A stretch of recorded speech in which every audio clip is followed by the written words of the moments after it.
Coming up, the Bruins can't lose, and the Sharks made a big comeback before winning in a shootout. This is Locked On Game to Game NHL. Every game, every team, every angle. Locked On Game to Game, your team every day. Welcome in. You're listening to Locked On Game to Game NHL, local experts taking you from game to game around the National Hockey League. I'm your host, Kainani Stevens. Thank you for making Locked On your first listen every weekday. Make sure you subscribe to Locked On NHL on YouTube and wherever else you get your podcasts from. We have our Locked On hosts here. They are ready to recap the action for you from Sunday. We started with the Boston Bruins, who cannot be stopped. The Canucks were just another team in their way yesterday. Locked On Bruins gives you the keys to a win that keeps Boston undefeated at home. The Boston Bruins defeated the Vancouver Canucks on Sunday by a score of 5-2, improving their home record to 9-0-0, their overall record to 4-2, and completing a weekend sweep over the Buffalo Sabres and the Canucks. This is Ian McLaren, host of Locked On Boston Bruins, and the Bruins had two winnable games on the schedule this weekend, and they took care of both, beating the Buffalo Sabres on Saturday and then taking care of the Vancouver Canucks on home ice here on Sunday. Bunch of different guys scored for the Bruins, including Thomas Nosek, who scored the empty net goal. He hadn't scored in 66 regular season games dating back to January 2nd. Pavel Zacha got on the board with the game winner, and the Bruins perfect on home ice here to begin this season. The Minnesota Wild held a 2-0 lead in the third period over the Sharks and then watched it all slip away. Both Locked On Sharks and Wild review the comeback and San Jose's shootout win. The Sharks overcome a 2-goal deficit to beat the Wild 3-2 in a shootout. I'm JD Young of Locked On Sharks, and the Sharks offense was dormant for most of the game until the third period when they finally came together, was able to overcome a 2-goal deficit, scoring goals by Steven Lorentz and Nico Sturm to force overtime. And then in the shootout, Alexander Barabanov wins it in the fifth round of the shootout. Game where the Sharks, they just struggled to get things going. But, you know, we finally see this team. They're starting to get some offense from the secondary scorers. And James Reimer was stupendous as usual. So the Sharks now have their first winning streak of the season. So we'll have a full breakdown of this game and of the Dallas Stars games on your next episode of Locked On Sharks, wherever you get podcasts. And, of course, you can watch us on YouTube as well. A 2-goal lead in the third period, and just like that, it's gone. Hey, everybody. Seth Topal, host of Locked On Wild, your daily Minnesota Wild podcast, recapping a 3-2 shootout loss for the Minnesota Wild. Leading 2-0 in the third period, the Sharks score 2 goals 2 minutes apart, including former Wild center Nico Sturm getting the game-tying goal. We head to overtime. Some great chances for both teams in the extra period, but neither team able to break through, and so we head to a shootout in which the Wild get the standard Kirill Kaprizov shootout goal. We've just become so accustomed to seeing those, but ultimately the Wild not able to do any better than that. Philip Gustafsson was good in this one, but the Sturm goal was one you'd like to have back, and a tough way to get just 1 point. Again, struggling at home to try to pick up the win, but nonetheless, a point. The Wild will now head to Nashville on Tuesday. For more on the Minnesota Wild, make sure you're following Locked On Wild wherever you listen to your podcasts. Coming up, the Stars win big in Philly. This is Locked On Game to Game NHL.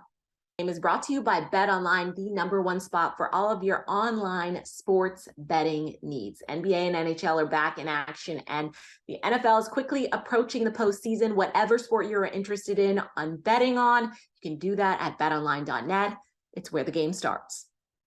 Welcome back. You're listening to Locked On Game to Game NHL. I'm your host, Kainani Stevens. Thank you for making Locked On your first listen every single weekday. The Capitals had beaten the Lightning earlier this week, but Sunday, Tampa Bay got some revenge. Locked On Capitals tells you why this time was different for Washington. Washington Capitals fall to the Tampa Bay Lightning by a score of 6-3.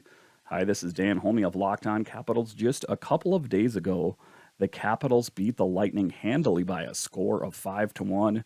The Caps fall big time to the Lightning tonight. The first half of the game, it was all Lightning as they jumped to a 4-0 start. Then the Caps pulled their goalie Darcy Kemper, not because of the play of him per se, but just they were looking for a momentum change. The Capitals defense was folding in front of him. Charlie Lindgren came in the game and stopped 24 of 25 shots. The biggest thing tonight is the Capitals offense was not engaged, and they didn't make the most of their power play opportunities, and the penalty kill on the Tampa Bay Lightning was stifling. They didn't allow for a lot of opportunities. The Capitals got a couple goals in the game, but they never caught enough momentum to even really get close. Caps hope to get back into the win column Tuesday as they take on the Florida Panthers. Keep it locked to Locked On Capitals, and I will keep you updated on all the news with your Washington Capitals. Locked On Capitals, your team every day. The Winnipeg Jets shocked the Seattle Kraken on Sunday night. Blake Wheeler tied the game with his 300th career goal with less than 10 seconds to play. And then he scored the game winner less than a minute into overtime. Locked On Kraken recaps the wildest finish in hockey this season to date. It could all be so simple, but you rather make it hard. Erica El Ayala here, coming to you after the Seattle Kraken fall to the Winnipeg Jets 3-2 in overtime.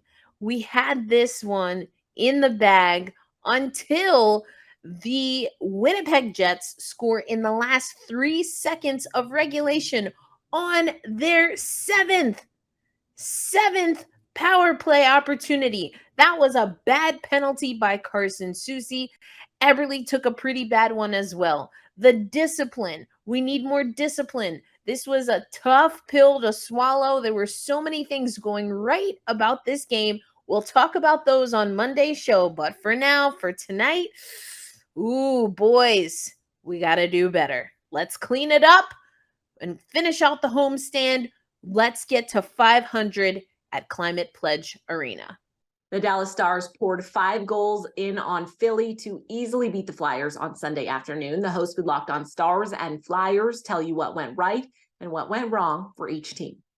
The Dallas Stars go into Philadelphia and pick up a much-needed win. Hey, everybody, this is Dane Lewis with the Locked On Stars podcast, coming to you just moments after the end of the Stars' 5-1 win in the city of brotherly love. And the Stars struggled their past few games in Winnipeg on Tuesday and at home against the Sharks on Friday, but they come out swinging in this game against Philly on a Sunday afternoon. Rookie Matej Blumel scores his first NHL goal, and it was the first Stars goal of the game, and the team never really slowed down after that point. We saw goals from different members of the top line. Jason Robertson gets a goal. Joe Pavelski gets a goal. We saw Esa Lindell send one in deep that found the back of the net. Just an all-around very productive day for this Stars team. They were good on the power play. They scored a goal on the penalty kill via Luke Glendening. And Jake Ottinger looked like himself yet again. Had a rough outing against the Sharks a couple days ago, but comes out and it delivers a fantastic performance to shut down Philadelphia. And this is the perfect start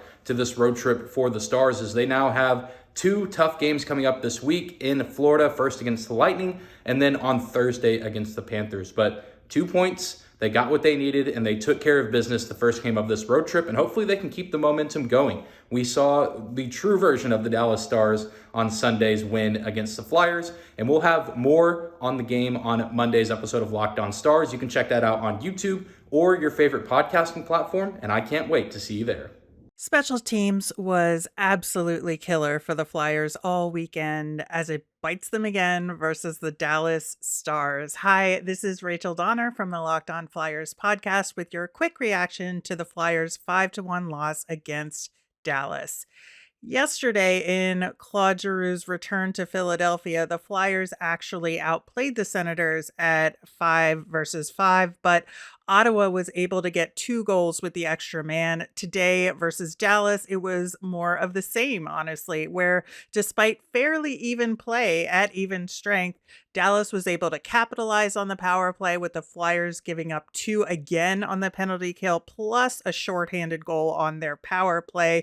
which wasn't any better. The Flyers' power play was 0 for 9 on the weekend, which was a huge factor in the margin of victory for their opponents. The Flyers have shown they can hang with teams as long as they play more disciplined hockey and capitalize on opponents' mistakes. They need to get back to that to start winning again. For more on this game and the Flyers all season long, tune in to the Locked On Flyers podcast wherever you get your podcasts. That's going to do it today for Locked On Game to Game NHL. Thank you so much for making Locked On your first listen every weekday. Make sure you subscribe to Locked On NHL and, of course, your team's Locked On podcast as well on YouTube and wherever else you get your podcasts from. I'm Kainani Stevens. This has been Locked On Game to Game.